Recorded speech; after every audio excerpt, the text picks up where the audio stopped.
Acidity acidity acidity ಇತ್ತೀಚೆಗೆ ಎಲ್ಲರ ಬಾಯಲ್ಲೂ acidity ಅಂತೂ ಕಾಮನ್ ಆಗಿದೆ.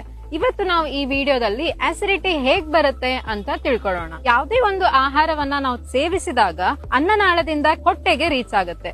ಒಂದ್ಸಲ ಆಹಾರ ಹೊಟ್ಟೆಗೆ ರೀಚ್ ಆದಾಗ ಅದರಲ್ಲಿರುವ ಗ್ಯಾಸ್ಟ್ರಿಕ್ ಗ್ಲ್ಯಾಂಡ್ಸ್ ಆಹಾರವನ್ನ ಬ್ರೇಕ್ ಡೌನ್ ಮಾಡೋದಕ್ಕೋಸ್ಕರ ಮತ್ತು ಅದರಲ್ಲಿರುವ ಸೂಕ್ಷ್ಮ ಜೀವಿಗಳನ್ನ ಕೊಲ್ಲೋದಕ್ಕೋಸ್ಕರ ಆಮ್ಲವನ್ನು ಅಂದ್ರೆ ಆಸಿಡ್ ಅನ್ನ ಜೀರ್ಣಕ್ರಿಯೆಗೋಸ್ಕರ ಉತ್ಪತ್ತಿ ಮಾಡುತ್ತೆ.